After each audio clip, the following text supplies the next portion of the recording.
Genesis chapter 3, andyan na kayo? Okay. Gusto kong bigyan ng theme. Ang aking lesson for today is don't believe the lies. Huwag kang makinig sa kasinungalingan. Okay? Don't believe the lies.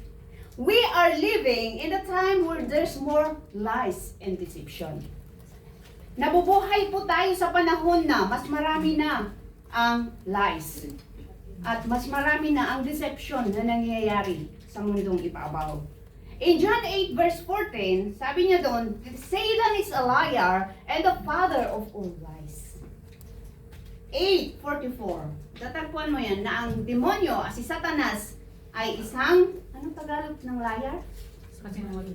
Sinungaling. At he is the father of all lies. Ama ng lahat ng kasinungalingan. Okay? In Genesis chapter 2, verse 16 to 17, ang text natin ay chapter 3. Yeah? Pero gusto kong tingnan natin ang Genesis chapter 2, verse 16 to 17. Ito yung command ng Panginoon kay Adam, noong inilagay siya sa Garden of Eden. 2 verse 16 to 17, basahin ko dito sa NIV. And the Lord God commanded the man saying, You may surely eat of every tree. Sabi dito every tree of the garden. But of the tree of the knowledge of good and evil you shall not eat. For in the day that you eat of it, you shall surely die. Yun, ang command ng Panginoon kay Adam in Genesis chapter 2, verse 16. Instruction or habilin ng Panginoon kay Adam when He put Adam in the Garden of Eden. Okay? And the enemy sees who you are. Nagkikita ng kaaway kung sino ka. Hello? Hi. Nakikita ng kaaway kung sino ka. Okay? Yes. Sino ka ba? I am the child of God. John 1:12. But as many as receive Him, to them He gave power to become children of God. So nung tinanggap mo sa buhay mo ang ating Panginoong Jesus, natawag ka ng anak ng Diyos. Kapatid mo na si Jesus. Okay? Anak ka ng Diyos. Yan ang nakikita ng demonyo Yan ang nakikita ng ating kaaway sa atin. That we have identity. Okay? Alam niyo, si Lucifer, bago siya nahulog dito sa lupa, he was the leader of worship in heaven. Yes. Worshipper siya. Siyang naglilid sa lahat ng mga anghel. Okay? Meron siyang identity in heaven. But because of his pride, anong nangyari? Bumagsak siya. And you also has an identity. Ikaw ay anak ng Panginoon. Anak ng Diyos na buhay. Anak ng hari ng mga hari. Kaya gustong-gusto kang tinitest ng enemy. Eh? Ayaw niya na nakikita kang hayahay ang buhay mo dahil na kay Panginoon ka. Kaya sige, ititest ko yan. Do you remember the story of Job? Job has everything. Okay? Masayang pamilya. Lahat ng ari-arian. Mayaman si Job. Lahat. Nasa kanya. Wala nang hahanapin pa si Job. Kasi every blessing was given to him by the Father. Pero dumating yung time, ang sabi nakita ni Satanas. Yung kasiyahan sa buhay ni Job na nasa Panginoon siya. Ano ang ginawa na? Lord, testingin natin ang anak mo na si Job. Kasi nagpaalam pa yung demonyo kay God Testingin natin yung anak mo na si Job. Sabi niya, okay, sige. Very, confident ang Panginoon kay Job. Kasi nakikita na niya ang buhay niya ni Job. Ganon din naman ang Panginoon sa atin Kaya ka pinapayagan ni Lord na mates. Kaya ka pinapayagan ni Lord na sinusubok ng kaaway ang iyong isip through His lies. Because He knows and He sees you as His child. At hindi ka bibigay sa kaaway. Hindi ka maniniwala sa kasinungalingan ng kaaway. Amen? Amen. Your identity, sabi ko, you are a child of God. That's why He will try His best to deceive you. I-deceive ka talaga ng Panginoon. Okay? Recognize the enemy's weapon and strategy. Sana ma-recognize natin yung mga strategy ng kaaway to deceive us. Amen? Are you aware of that? Don't fall into his trap. Okay? May mga bitag na gagawin ng kaaway para lang makuha ka niya. Pero sabi ko nga, ang team natin ngayon, don't believe the lies. Huwag kang maniwala sa kasinungalingan ng ating kaaway. He will never show where he will be leading you. Ang kaaway, hindi niya ipapakita kung saan kanya dadalhin eh.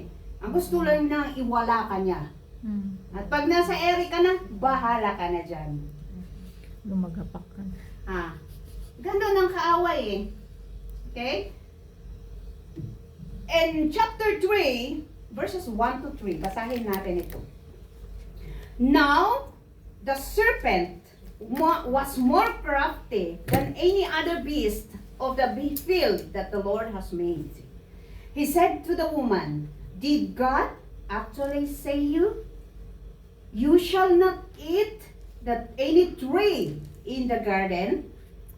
And the woman said to the serpent, "We may eat of the fruit of the trees in the garden. But God said, you shall not eat of the fruit of the tree that is in the midst of the garden, neither shall you touch it, lest you die." Siputan niyo kakabsatin niya. Because we will compare the command of the Lord, Ejay, sa sinabi. Ikumpara natin ang command ni Lord kay Adam to what the devil has told. Okay? So, in verse 1 and chapter 3, this is Eve's deception. Nung na-deceive si Eve na kumain sa tree of knowledge na nasa garden. Okay? Sometimes, the enemy will deceive you by showing the things that you don't have. Minsan, ang kaaway i-deceive ka niya sa pamamagitan ng ipakita niya yung mga bagay na wala sa iyo. Ha? Tulad ng, hindi naman ako talented. Wala naman akong ganun. Wala naman akong ganyan. Diyan dadaan ang mga ng kaaway. Deception ng enemy sa atin. Pangalawa, i-deceive ka niya sa pamamagitan ng overlooking what you already have. Overlooking, maging mapagmataas ka na. Okay? He will plant seeds of discontentment. Okay? Tatamnan ka niya ng seed ng discontentment. Hindi ka na masasatisfy. Wala nang satisfaction sa buhay mo. Kaya gusto mo, sige, kahit isang araw nang para sa kanya, ay, magtrabaho na lang ako, extra income. Di ba? Those are the enemy's deception. Okay? Ano pa ang mga itatanim niya na seed? Seed of doubt. Mapoprovide kaya yung kailangan ko? Magagamot kaya ako? Yung mga ganun na question. Okay? Ano pa? Seeds of compromise. You know the truth. Alam mo na ang katotohanan na ikaw ay anak ng Diyos. Pero yung mga kasama mo ay ganito, ganyan. O sige, sa Sunday na lang ako maging anak ng Diyos ulit. You're compromising. You have to stand as a child of God. Amen. Amen. Tumayo ka bilang anak ng ating Panginoon. And sa verse, Genesis 3, 4 to 6, basahin ko. But the serpent said to the woman, tingnan nyo, you will not surely die. For God knows that when you eat of it, your eyes will be opened and you will be like God, knowing good and evil. Ayun, sinabi ng enemy, ng serpent kay Eve, hindi totoong mamamatay kayo. Pero mabubuksan ang mata nyo. Malalaman nyo ang kabutihan at kasamaan. Amen. Yan ang sabi ng serpent kay Eve. Okay? And tinamnan niya yung isip ni Eve. Minulaan na. Tinaniman niya yung pag-iisip ni Eve. Kaya ano ang nangyari? Nung tiningnan ni Eve yung fruit, ay oo nga Curious. pala, ang gandang kainin. Oh, see? Na-curious. And the serpents. Ang gandang kainin. Basahin niyo sa verse 6. Anong sabi niya? And So when the woman saw that the tree was good for food, anong ginawa? And it was a delight. Sabi niya dito, to the eyes. See? Delight to the makaayayo ijay mata. Nakakainganyo ang tingin. Okay? Kaya sabi ko kanina, the enemy will try to deceive you by showing you the things you don't have. Okay? Mga kapatid, hello? Are you with me? Yes. Amen. Nagigets nyo? Amen. Of course. Okay. Hindi na ako mag-uti. Seeds of doubt, seeds of discontentment, seed of dissatisfaction. Hindi ka na nasa-satisfy. Nabili mo na ngayong ganito. Parang hindi pa kompleto. Kailangan po ng ganito. Yes. Yun, yung mga itatanim ng kaaway. Kaya, never believe his lies. Huwag kayong maniwala. Seeds of compromise. If you let these seeds to be planted, you are inviting or allowing the devil to manipulate your life. Sis Marites, kung inaalaw mo yung mga negatibo na ipupunla ng demonyo sa iyong isip, you are letting the devil to control or manipulate you. Yung sinasabi niyo na ng demonyo na nasa isip mo ang sinusunod mo. Instead na magmanalangin ka, instead na sabihin mo, Lord, kailangan kita. Eh?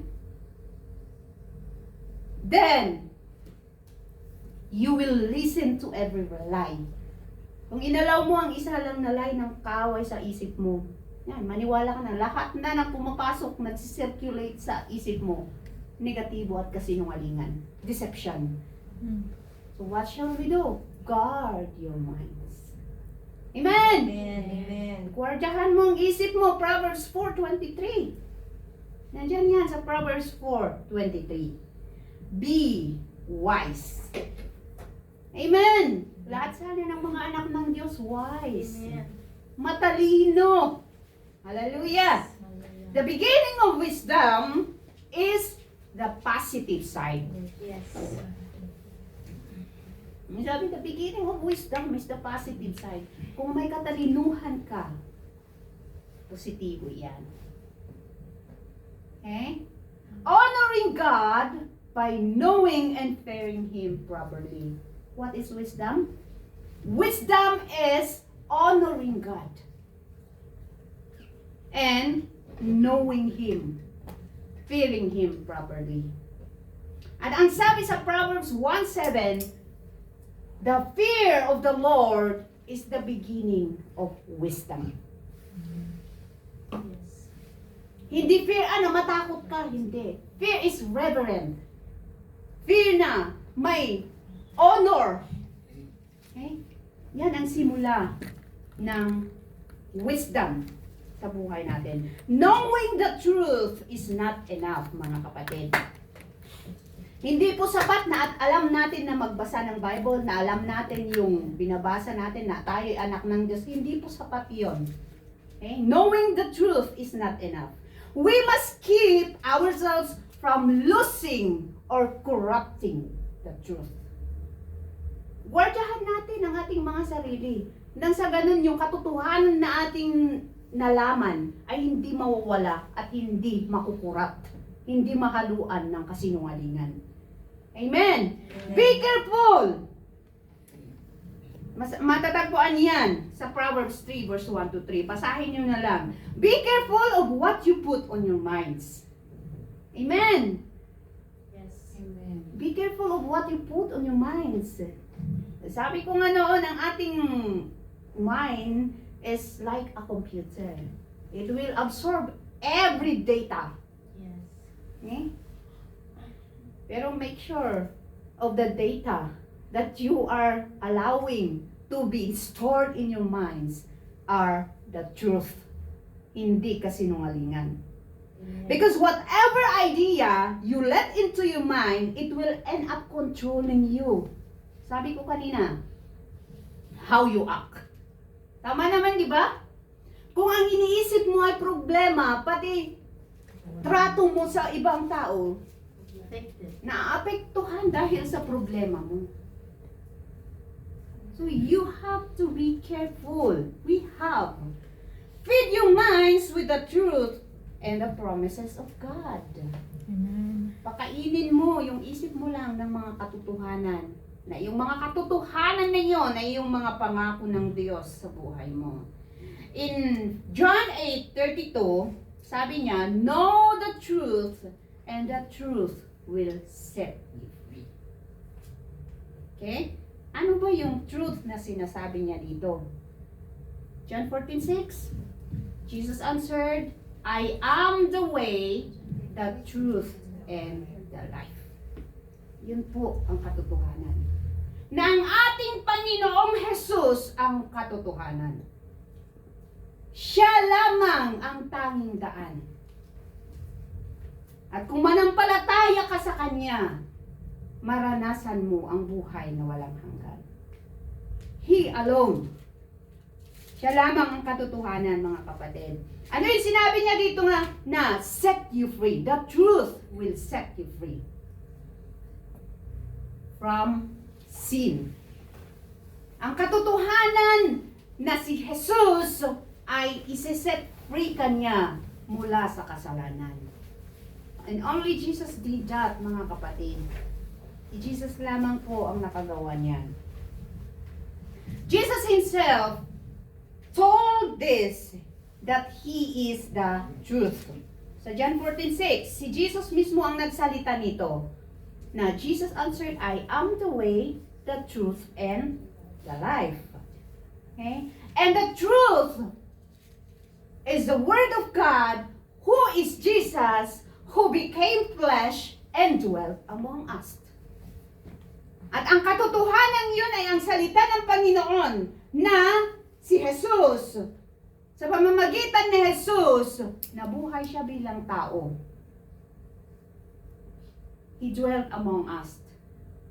Kasi gusto niyang ipamulat ang katotohanan sa atin. Okay? Gusto niyang ituro ang katotohanan sa mga manampalataya sa Kanya. Okay? Always go back to the Word of God. Every time na negative ka sa mga circumstances na hinaharap mo, go back to the promises of the Lord. Balik ka lang sa pangako ng Panginoon. Sabi ng Panginoon, hindi kita pababayaan. Hindi kita iiwanan. Minsan na-overwhelm tayo sa mga problema. Kaya ang nilalapitan natin, si best friend. No. But instead of running to somewhere else, palagi itong sinasabi, pray. Mag-pray ka muna. Lord, guide me. Direct me. What will I do? I'm sure, igagabayan ka ng Panginoon. Amen? Amen. Sabi ko kanina, you know your identity because this will help you to counterfeit the enemy's lies. Magagamit mo kung sino ka para i-counterfeit yung mga negative thoughts that the enemy is trying to plant on your minds. Sabi nga ng ating binasa, the truth will set you free. free from all the devil's lies. Hallelujah. The devil is a scammer. Hindi lang po tao ang scammer. Ang tao na scammer, it was manipulated by the devil, who is the father of all lies. Yeah? Mana-mana lang yan. Alam nyo, ang scammer, it can be very convincing, di ba?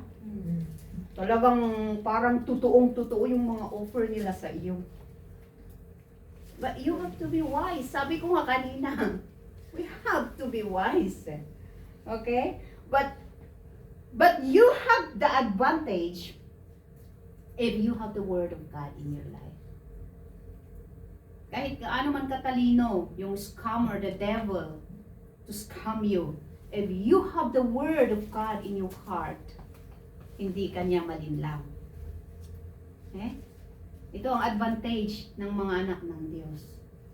Okay? The truth you know will give you wisdom and discernment. Ang katotohanan na nalalaman mo, bigyan ka ng katalinuhan at discernment. Para ma-discern mo kung yun ba ay totoo, yun ba ay tama. Okay? So be aware, mga kapatid. Pay attention to what you feel. Di ba may naririnig tayo is follow your instinct. Follow your intuition. Which is very helpful. Helpful yung instinct natin. Maramdaman, kaya nga binigyan tayo ng Panginoon ng spirit of discernment. Ma-discern mo yan eh. Kung para ba talaga sa iyo yun. Okay? Pakiramdaman mo muna before believing to whatever you hear. Because everything that look enticing is not what it happens to be. Hindi lahat ng mga nakakainganyo sa paningin ay totoo.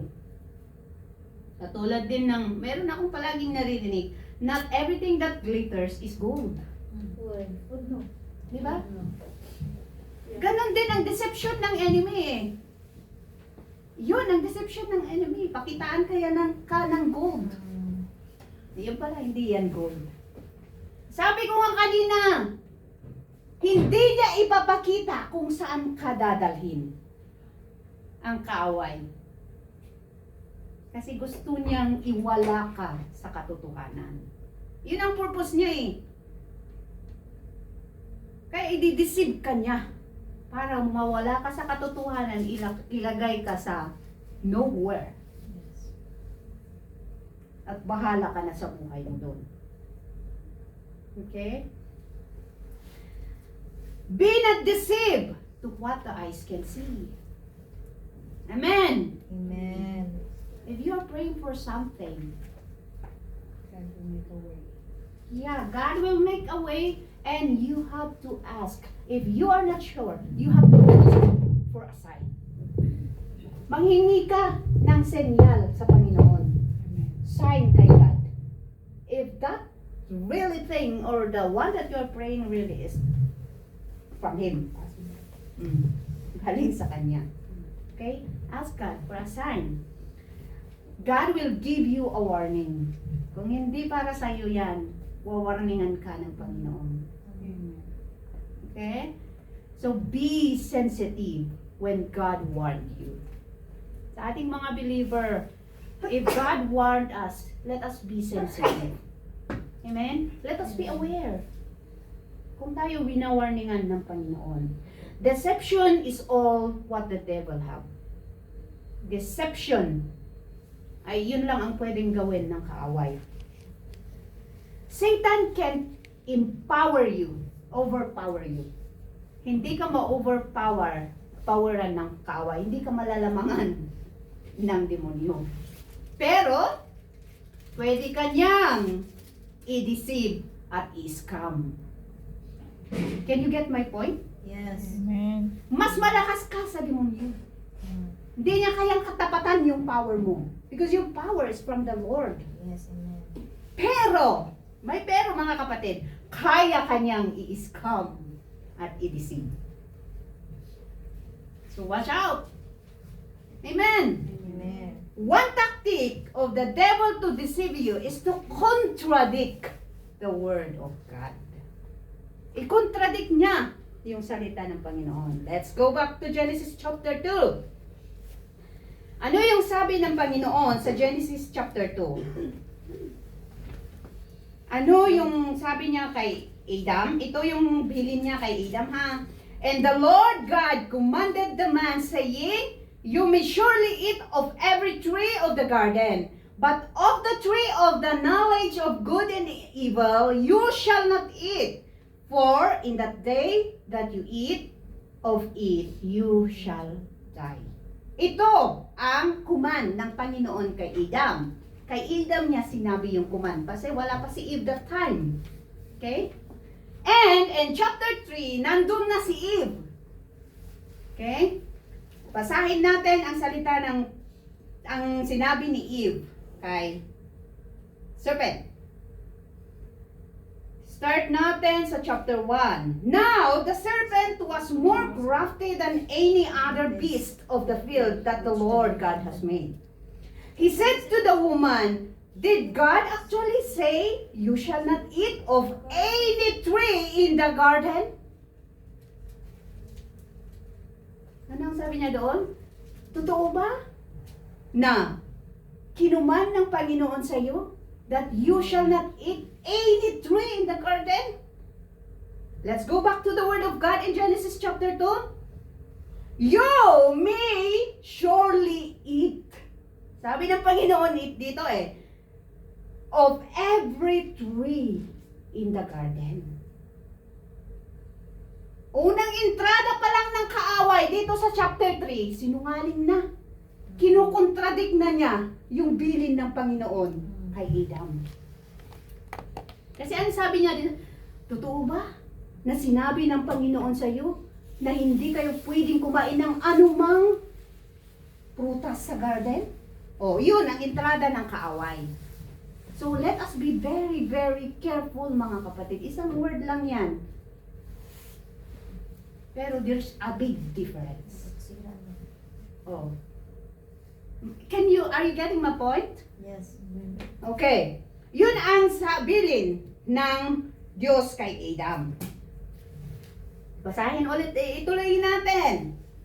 And the woman said to the serpent, we may eat of the fruit of the trees in the garden, but God said, you shall not eat of the fruit of the tree that is in the midst of the garden, neither shall you touch it, lest you die.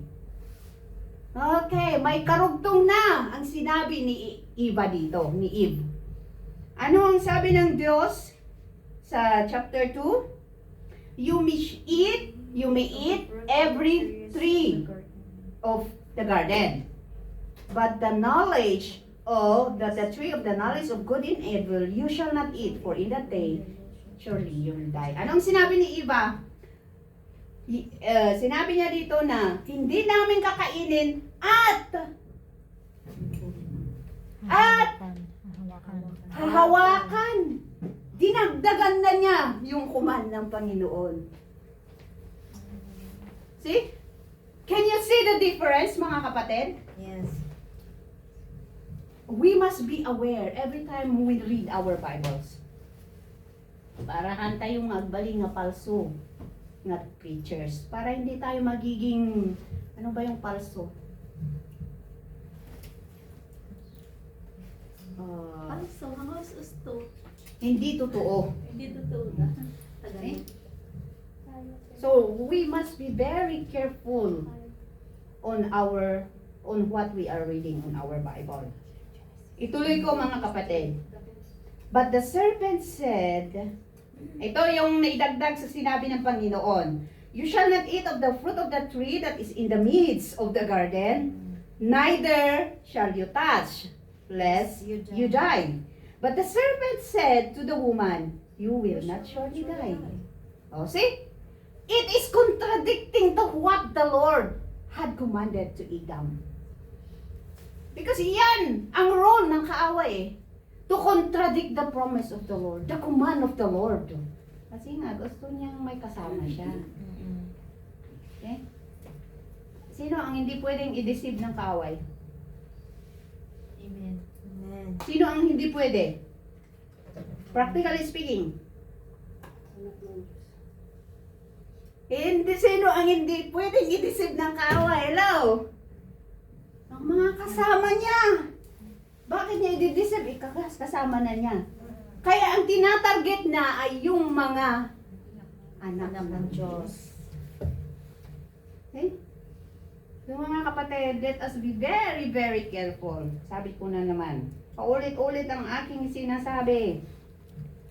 If you noticed, the serpent try to divert or change the word of God to Adam. Na-notice nyo yun? Yung you will surely die. Yun ang sabi ng Panginoon kay Adam. Pero ang sabi ng serpent, you will not. Okay? Pero ang sinasabi ng Panginoon dito na surely die is spiritual death. Yeah. Bakit sila mamamatay spiritually? Once they have eaten the tree, then ma-open ang kanilang mga mata sa kasalanan. That's why meron tayong sinasabi na inherited sin. Okay? Nowadays, many preachers are doing the same. Hindi lahat po na nagpipreach ay pawang katotohanan ang mga sinasabi. They are diverting the word of the Lord. Dinadivert nila, inilalayo nila sa totoong laman ng ating Biblia. Ang worst is, binibigyan nila ng ibang kahulugan yung mga sinasabi nila. Okay? They are twisting the truth. So you must be wise. Alam mo na ang katotohanan, hindi ka na matutwist dyan, contradicting what was in the Bible. Kinukontra nila yung nasa Biblia. So, ang ating tema for this year is message alert. Be watchful. Amen! Be watchful, mga kapatid. Be alert and be wise. Nang sa ganun, hindi ka mahuhulog sa bitag ng kaaway. Sa deception ng enemy sa buhay mo. The enemy is very clever. Matalino ang kaaway. Mga scammer, basically, matatalino sila eh. Matalino din ng ating kaaway, spiritually. Okay? So, he will attack you in every way. Hindi ka ma-attack sa physical. Atakihin ko ang kanyang spiritual life. Atakihin ko ang kanyang pamilya. Gagawin niya ang lahat para lang ma-deceive ka. Okay? To divert your focus. To divert your, what do you call that one? Jay, kinapigsam. Magserbi ka niya po Diyos. Okay? As Proverbs 4 verse 23 says, guard your minds. Guardahan mo yung isip mo. And don't allow the enemy to get into your thought.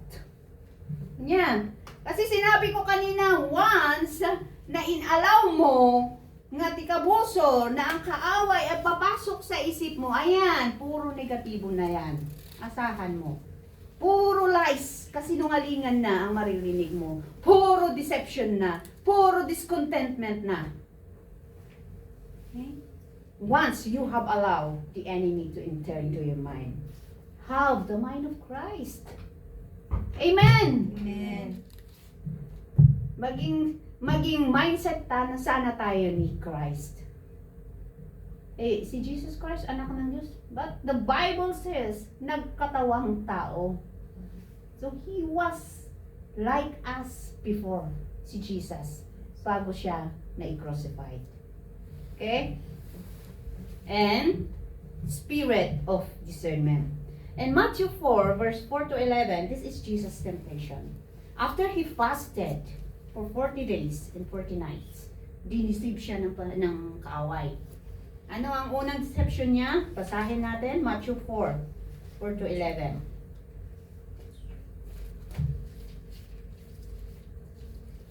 Matthew 4, 4 to 11. Una, basahin ko dito. If you are the Son of God, command these stones to become loaves of bread. But he answered, it is written, man shall not live by bread alone, but by every word that comes from the mouth of God. Tuloy natin.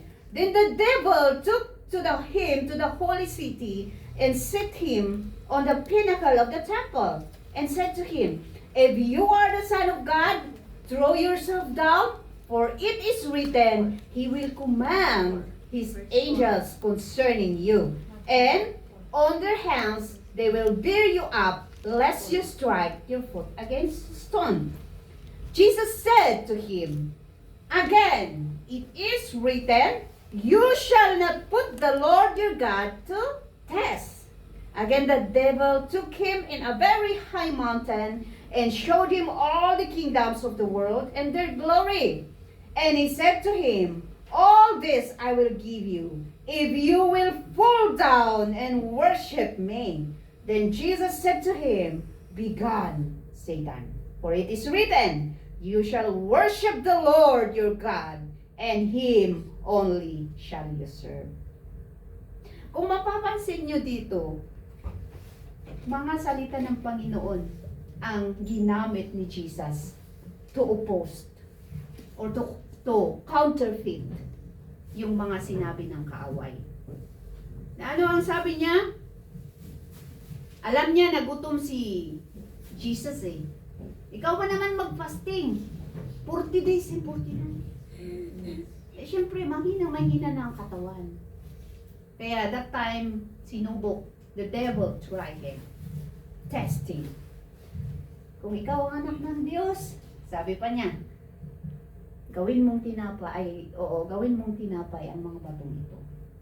Pero anong sabi ng Panginoon? Ni Panginoong Jesus sa kanya, hindi lang sa tinapay nabubuhay ang tao, kundi sa salita ng Diyos. Amen? Amen. So, know the truth. Magagamit mo yan eh, para hindi ka ma-deceive ng kaaway. Hallelujah! Amen. Are you with me? Yes. Know the truth. Para kung ikaw ay atatakihin din naman ng kaaway, sabi nyo, walang nagmamahal sa'yo. Pag problemado ka sa ano-ano ng problema, kahapon nag-uusap kami ni Sis Marites. Totoo nga naman. Yung mga ibang tao, alam nyo, problema nila lahat. Pero we are blessed. Kasi ang problema lang natin, sabi niya, ako day, ang problema ko lang, financial lang. Eh yung mga ibang tao, sakit sila, financial, pamilya, problema, lahat. Pero tayong mga anak ng Diyos. Hallelujah! Hallelujah. Amen. Alam natin na kahit may problema tayo, may kasama tayo. Susuong sa problema. Amen. Amen. So we are blessed. Sabi nga ni Sis Marites kapon, mas blessed pa din ako dahil kasi ang problema ko lang financial. Oo naman, totoo yan. Kaya nga may mga ibang namumblema dahil hindi na kaya ng kanilang isip. Gusto na nilang minsanang mawala yung problema. Suicide. Depression. Mabaliw na sila. We are blessed. Kasi kung alam mo na ikaw ay anak ng Panginoon, surely, bibigyan ka ng kasagutan. Tutulungan ka niya para makayanan mo lahat ang mga problema na yan. Amen? So don't believe the lie of the enemy. Kung sabi niya, walang nagmamahal sa'yo, walang tutulong sa'yo. Kung sabi ng Panginoon sa akin, Satanas, hindi niya ako iiwan. Sabi ng Panginoon, sasamahan niya ako kahit saan ako mapupunta. Yes, amen. Promise yan the Lord eh. Nasa Deuteronomy 31:6. Be strong and courageous. Do not be afraid. For the Lord your God goes with you wherever you go. That means hindi ka niya iiwan. Bibitaw ka man, nandun pa rin ang Panginoon eh. Amen. Aalalayan ka pa rin. Dahil Amen. ayaw kanyang tuluyang lumayo sa kanya. Ganyan ka kamahal ng Panginoon. Kaya every time that negative thoughts comes into our mind, come on mga kapatid, always remember the Word of God. The truth ng katotohanan. That the God you are serving is bigger than every problem. that Amen. we have. Amen. Na ang Diyos natin ay gagawa ng paraan. Ano yung sabi ng out, He will make a way. God will make a way. Where there seems to be no way. Kung ginawa niya noon to the Israelites, the chosen people of God, I believe, gagawin niya din sa buhay natin. Amen. He will always make a way that you are not expecting. I just put your faith to the Lord. Trust to the Lord. Amen? Yes, Lord. Amen. Shield yourself with the truth. Okay? Ito ang magiging shield. Sandata mo. Kalasag nga kunada iti Ilocano. Iti kinapudno. Okay? And stand and believe on the truth alone. Magtiwala ka lang. At maging matatag ka. Knowing the truth alone. Don't believe the enemy's lie. Do not be confused. Huwag ka sanang ma-confused. In 1 Corinthians 14:33, God is not a God of confusion. Amen. Ang Diyos natin ay hindi nagbibigay ng confusion yan. Mm. Kung nagbigay ng sign ng Panginoon, very clear yan. Kung nagbigay ang kasagutan ng Panginoon, very clear yan na galing sa Kanya. Okay? Do not let the enemy's lies create limitations in your life. Ay, hindi mo kaya. Wala kang ganito, ganyan. Minsan, naiisip natin yun, di ba? Pag very down na tayo. Yan, pag very down ka na dyan, magtatanim ang kaaway sa isip mo na. Subukan niyang limitahan ang buhay mo. Pero huwag kang maniwala. God is great. And the God you are serving that is in you is greater than every circumstances. Amen? Greater is He that is in me than he that is in this world. Gusto ko yun eh.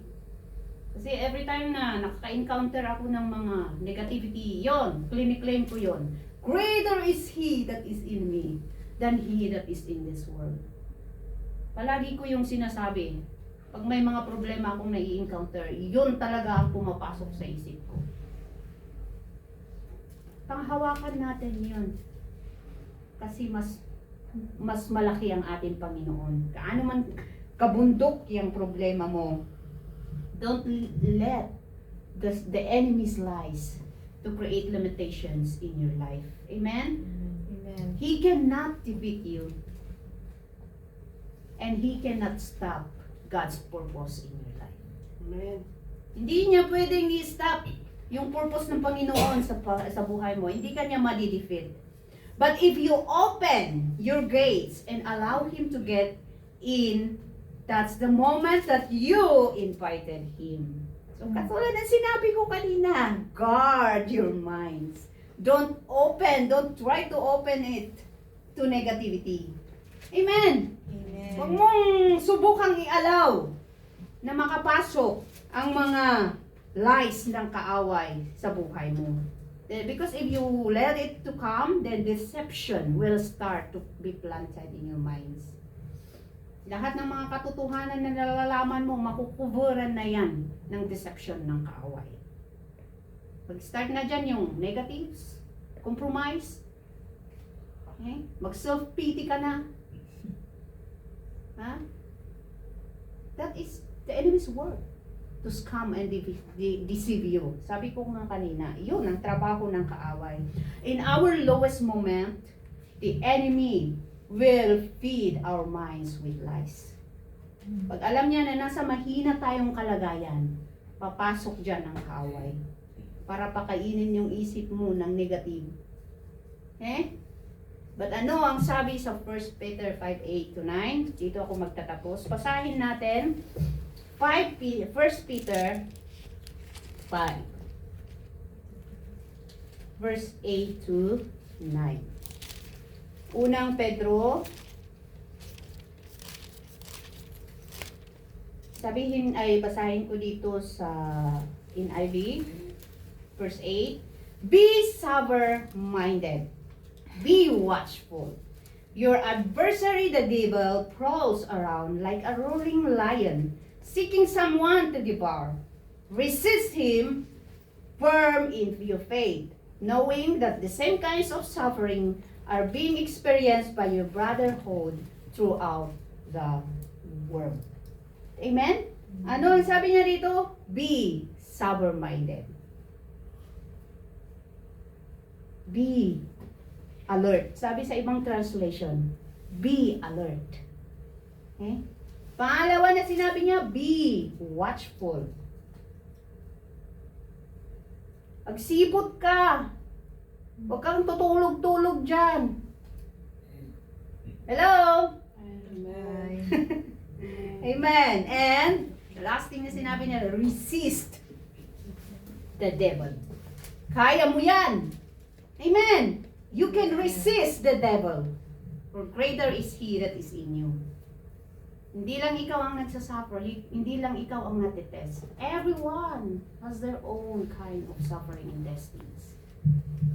Pero ang gusto kong iwan sa inyo mga kapatid, don't ever believe the enemy's lies.